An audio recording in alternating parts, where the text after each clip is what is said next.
High সবাইকে, আশা করি সবাই ভালো আছে। তো আজকের রেসিপি হচ্ছে টেস্টি মাটন রেসিপি। তো এখানে প্রথমে বাটির মধ্যে দুটো আলু, পেঁয়াজ, তারপর রসুন নিয়ে নিয়েছি। তারপর এগুলো ভালো করে ধুয়ে নিয়ে নিয়েছি। ধোয়ার পরে এখানে আমি ডাইরেক্ট মাংসের মধ্যে এগুলো কেটে দিয়েছি।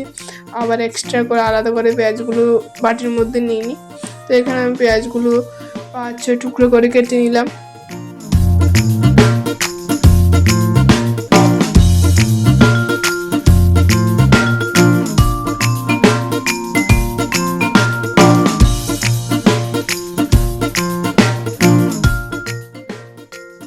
তারপরে এখানে আমি আলুগুলোকে এখানে 4 টুকরো করে এখানে মাংসের মধ্যে দিয়ে দিলাম। তারপরে এখানে আমি গ্রেটার দিয়ে রসুনের কোয়াগুলো গ্রেট করে দিয়ে দিলাম।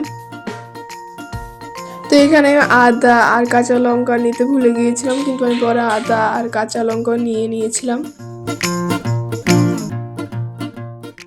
তো এখানে এবার আমি আদা আর কাঁচা লঙ্কা ধুয়ে নিয়ে এসেছি এবং আদাটাকে গ্রেট করে দিয়ে দিলাম আর কাঁচা লঙ্কাগুলোকে বটিদা দিয়ে চিড়ে দিলাম। তোমাদের কাছে যদি মিক্সি থাকে তোমরা মিক্সি করে দিয়ে দেবে। তো আমার এখানে মিক্সি ছিল না, তাই এগুলো আমি চিড়ে দিয়ে দিলাম সবার মাঝখানে।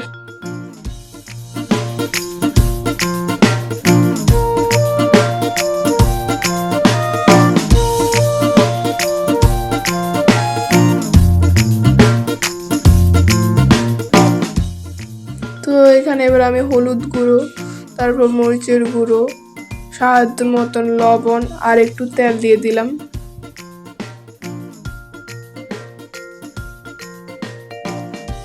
দিয়ে এখানে ভালো করে মেখে নিলাম। মেখে তারপর একটা থাল দিয়ে আধা ঘন্টার জন্য ঢেকে রাখলাম।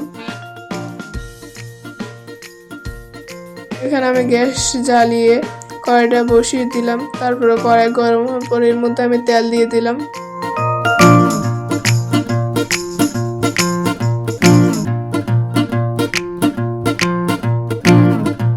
তো এখানে এবার তেল গরম হয়ে গিয়েছে। তো আমি এখানে ম্যারিনেট করা মাংসগুলো দিয়ে দিলাম। দিয়ে ভালো করে নেড়ে একটা থাল দিয়ে ঢেকে রাখলাম।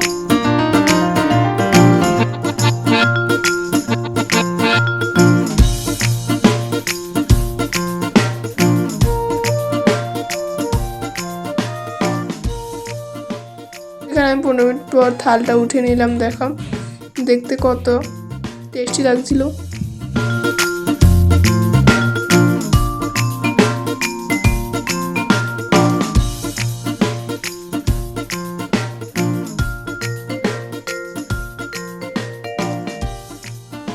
তো এখানে আমি আবার 5 মিনিটের জন্য ঢেকে রেখেছিলাম। তো আমি এটা ভিডিও করতে পারিনি। তো আবার 5 মিনিট পর এগুলো আমি নেড়ে নিলাম। নেড়ে তারপরে এর মধ্যে জল দিয়ে দিলাম পরিমাণ মতন। জল দিয়ে আবার ভালো করে নেড়ে নিলাম।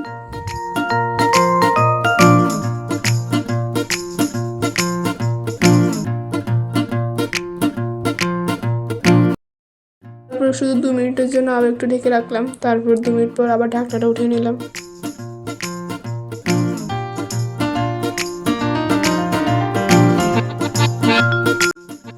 তো এখানে আমার মাংস তৈরি হয়ে গিয়েছে। তো এখানে আমি নামানোর আগে একটু গরম মশলা দিয়ে দিলাম। আপনারা অবশ্যই এই রেসিপিটা ঘরের মধ্যে ট্রাই করবেন। সবথেকে ইজি অ্যান্ড টেস্টি রেসিপি। আর ভিডিওটা ভালো লাগে যদি একটা like, comment, share, follow and subscribe করে দেবে। সবাইকে ধন্যবাদ আমার ভিডিও দেখার জন্য। আর অবশ্যই রেসিপিটা বাড়িতে ট্রাই করবেন এবং নতুন রেসিপির জন্য অবশ্যই কমেন্ট করবেন। সবাইকে ধন্যবাদ।